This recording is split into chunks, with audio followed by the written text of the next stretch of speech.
Simple questions for 100 people. Welcome to our experiment, the 100-person project. I'm Bill Carell, and this is my investigation.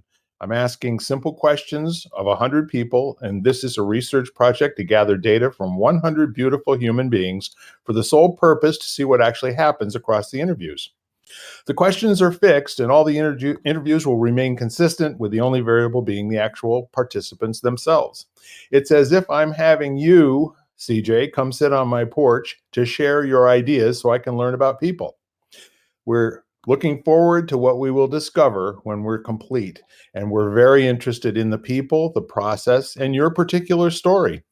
So it's my distinct pleasure to introduce my guest. Well, how about I let you do that? What is your full name?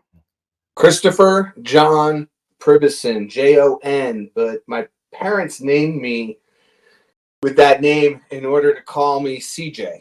And basically, I was always known as CJ. I was only called Christopher if I did something slightly annoying, Christopher John if I was very bad, and if she came out with Christopher John Pribyson, I headed the other direction. Yeah, you knew you were getting a belt or something, right? Exactly. So now we know what your favorite nickname is that most people know. How about your favorite nickname that most people don't know? So I don't know if I would say it was my favorite nickname, but about the time I was in 7th and 8th grade and really kind of started to ramp up, I guess, youth sports and my activities, not just simply playing in the neighborhood riding bikes, I started to eat a considerable amount of food, and my father started calling me Hoover after the vacuum cleaner. Hoover, yeah. And that lasted for I don't know. I mean, I think he got over it somewhere around the end of 9th grade. There you go. But and not many people knew that nickname. There you go. And that one bring back good memories for you? Yeah, I mean, it was yeah. Like I said, I don't know if it was my favorite nickname, but I've had a lot of nicknames throughout college and high school, and but that one just not a lot of people know. Right. There you go. Thank you for sharing that. So when did you first notice what color hair you had? So I'm not exactly sure when I kind of first noticed. I guess so. I was a naturalized citizen because I was born in Germany, and so I do remember having seen a picture of myself because they took a picture of me when I became a citizen and they attached it to my birth certificate and naturalization papers. And I don't think it stood out to me at the time. I think later on when I saw pictures of my father as a young boy in his teens, and he still had bleach blonde hair. And my father, as I knew him, had dark black hair. Yeah. And so then I kind of realized, and I went back and looked at that picture, that I had blonde hair, but not as long as my father did. Mine kind of, his lasted well through high school, and mine started to change colors probably around 9th or 10th grade. And went from, in like 5th grade, it started to go from blonde to, dirty blonde. And then by the time I got through high school, it had changed. So I'm going to have to say it was probably sometime in like the 5th or 6th grade when I saw pictures of him as a young boy, a teenager. Yeah. Then I realized that that's when I think the realization of my hair color and everything kind of came about. That's an awesome story. In there, you've got everything there, man. You've got international intrigue. You've got your dad dragged into the story, pictures for naturalization papers. That's a great story. So what is your favorite thing, CJ, to do to intentionally waste time? So to intentionally waste, I don't waste a lot of time. Both Susan and I are like very active and pack our days full of activities. And if I am kind of just sitting around, I think that since the internet, I will get lost on, used to be YouTube. I'll go down some rabbit hole into YouTube and end up 6 topics away or 6,000 topics away. But now they have Facebook videos, and I'm not talking so much on the Instagram and, Twitter videos, those social influencers, but you can learn a lot about history and news through some of these Facebook videos. So I'll sit and spend, a couple hours, believe it or not, if I don't have a project or something that needs to be immediately done, or I'm waiting on Susan for something, I'll just sit there and watch videos about, like I said, a lot of news, a lot of history, all different topics, a lot of cultures, different things Yeah. you can find on Facebook videos about a lot of different cultures, the war in Ukraine, the Queen's funeral. I mean, you can just go on and on for hours. It sounds like it's not only informative, but very entertaining for you. Yes, it is. I like to be stimulated in that way. Sounds good. So this is an interesting one. What is your favorite movie to watch alone? So I had listened to a bunch of your other podcasts on this genre, and I was like, wow, what would somebody say, first of all? And Susan would probably say documentaries. And I watch a lot of documentaries, and I watch them alone a lot, just because sometimes she's not interested in the platform or the way the production was. Sometimes when the production or the platform is very, very good and entertaining, and the subject matter is something that she has an interest in, she will watch them with me. But oftentimes I watch documentaries alone. But then I thought about, well, that's not really a movie. That's like, once again, something kind of informative. So I guess I would have to say that currently the movie The Town, with Ben Affleck, about the Boston armored car robberies. Yeah. But I mean, there's several other movies that I enjoy watching by myself. But right now, I guess The Town would have to top the list. Excellent choice. So here's this. This is my favorite question to ask somebody like you. If you were to have an action figure made of you, what superpower would it have, and what colors would its uniform be? So we'll do the colors first, and I always go with deep greens and blues are the colors I choose. Yeah. And I guess if I had to have a superpower, I'd want to do good. And I don't want to do that by being rude. But so I was thinking about this, and it's one of my pet peeves, which is how I come back to about don't want to be rude when you're trying to do good.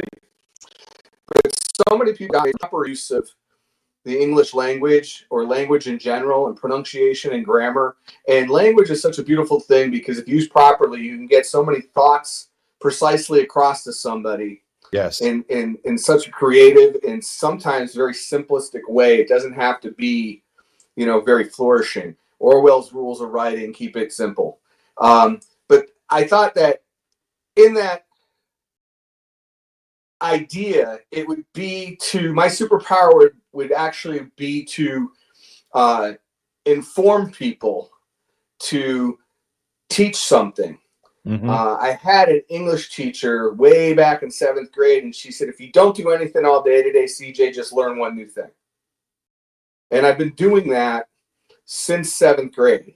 Yeah. As long as I can learn one new thing a day, then my day has somehow been complete.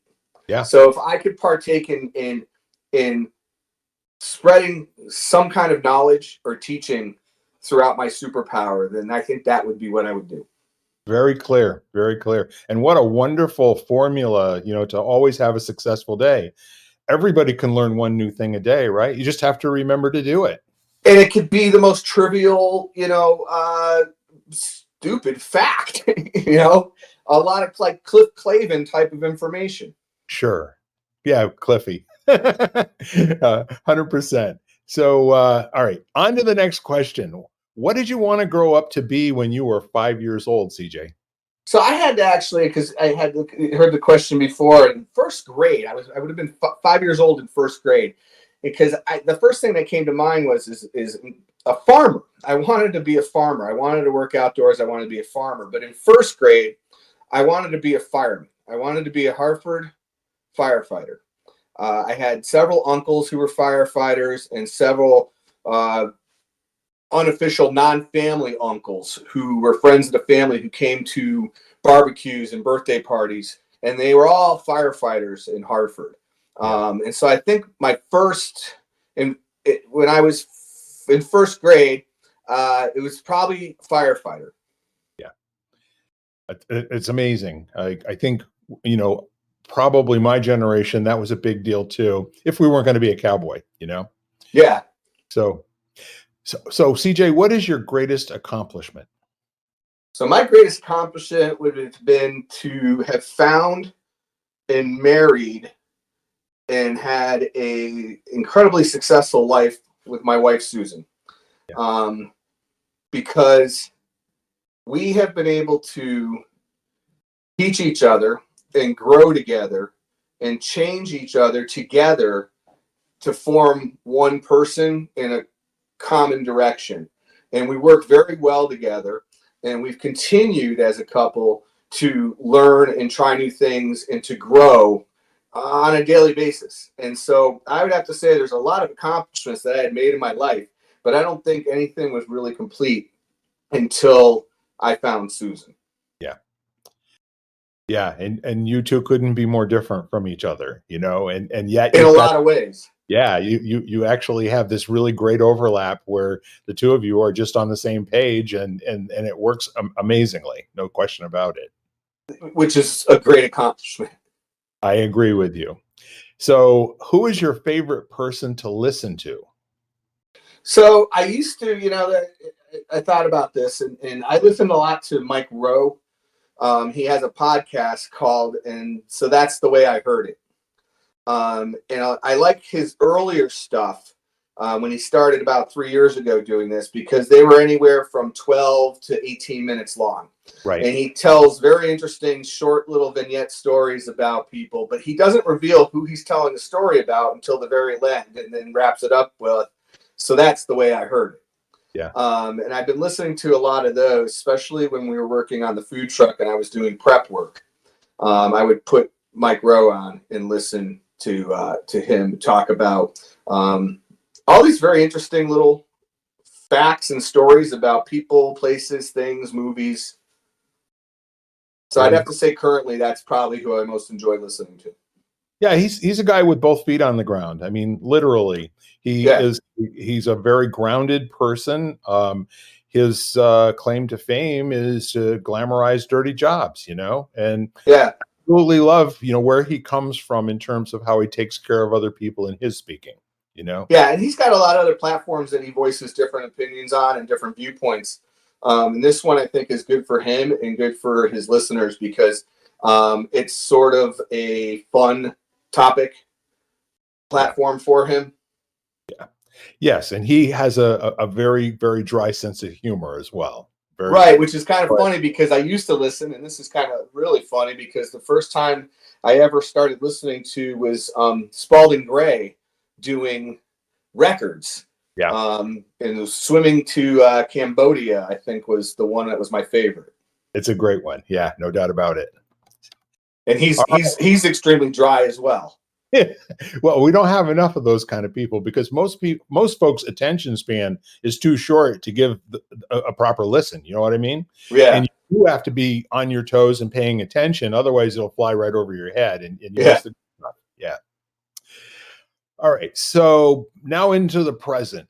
Please complete this sentence. When I grow up, I'd like to go and live in Poland. I'd like to first stop in Stuttgart and see where I was born. And then I'd like to go live in Poland for, I don't know, 3 to 6 months and just kind of immerse myself in my cultural ethnicity. Yeah. And just kind of travel around Poland and see the beautiful country that it is.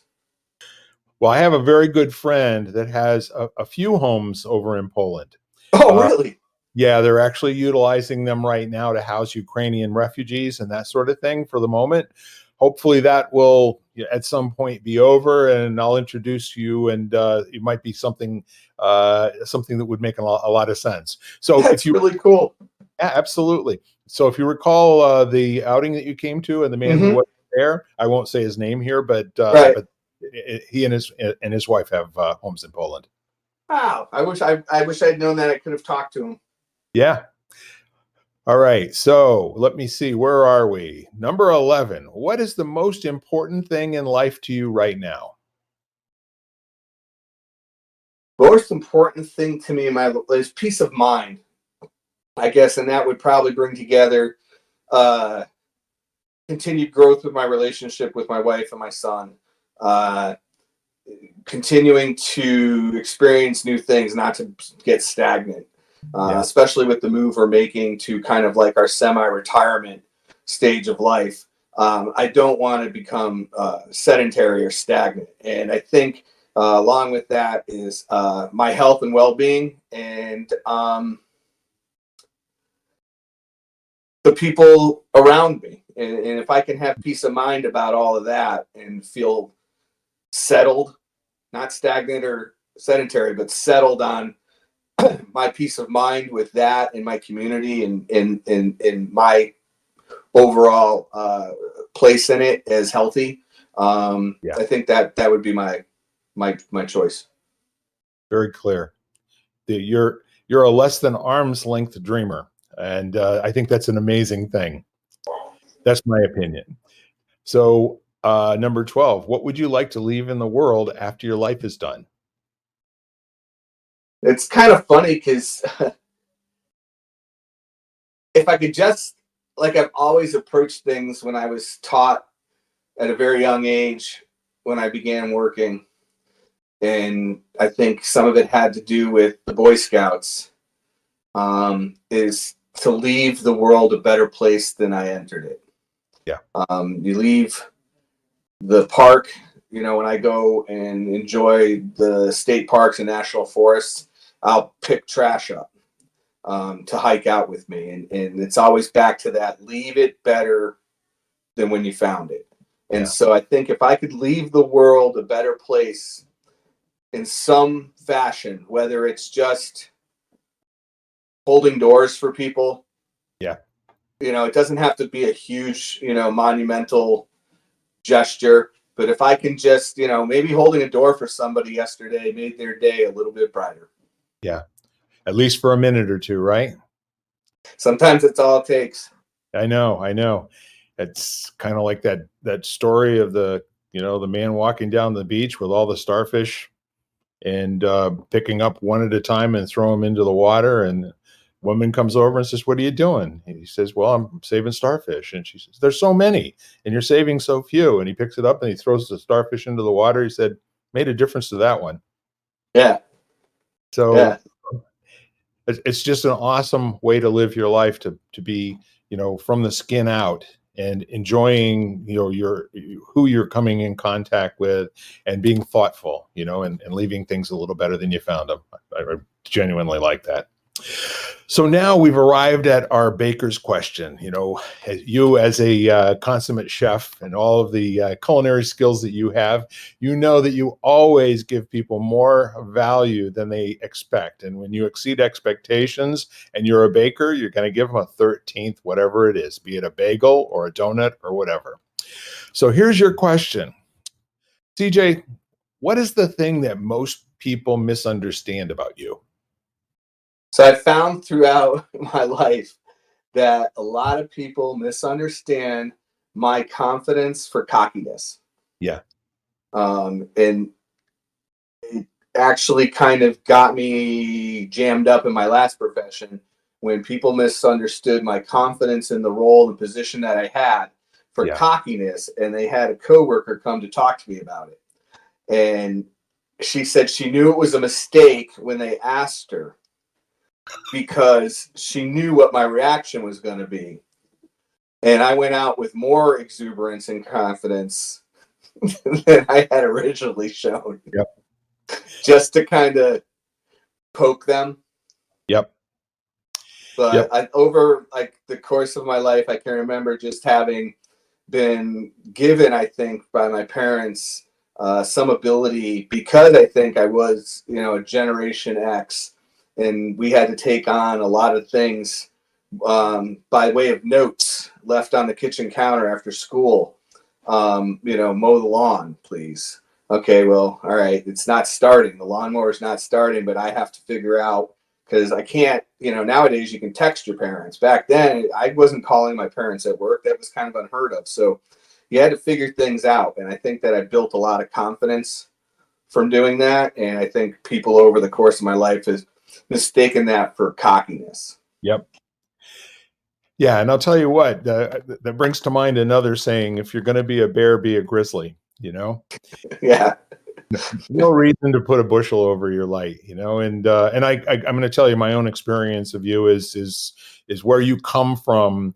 It's always sharing. You're always telling stories to both entertain but also enlighten and educate people in conversation, and I really appreciate that about you. So we're done with our questions at this point, and do you have any questions of me? So I guess, having met you and wishing I had met you a while ago, and having come to know you and having had mentors throughout my life, if I was to ask you for one piece of advice that you could deliver in, a 30-second snippet, because I don't want to take advantage of your wealth of knowledge, but what would be the one piece of advice that you would hand out to almost anybody? That's a very good question. And the way that you framed it, I would have to say, if you spend most of your time listening and make sure that you are asking questions to understand and to better experience what another person is going through, you will have a very fulfilling life. That's And awesome. you know what I mean? So that would be it. There's an old saying that says, uh, "Listen twice as much as you speak, and half as much as you think." So my advice to anyone is, if there's something that you have concerns about, ask the question and then listen carefully to the answer, and ask questions from the answer and not what's going on in your head. Thank you. That's a great piece of advice for almost anybody. Well, I appreciate that. And I want to thank you, CJ. You have been a star guest as expected. You did not disappoint in the slightest.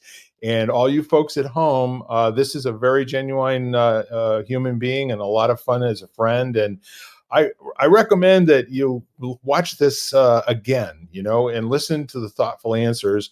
And the reason I say that is that CJ is one of those people that I have come across rarely, that I really do enjoy listening to everything that you say 100%. Thank you. Yeah, thank you too. And so we will move on with our experiment and our inquiry into 100 beautiful people. And thank you so much again for your time today, CJ. Thank you. You've been listening to Simple Questions for 100 People, part of the Exvadio Podcast Network. You can find every episode at exvadio.com/podcasts, the Apple Podcast app, Google Podcasts, Spotify, iHeartRadio, and wherever you find podcasts.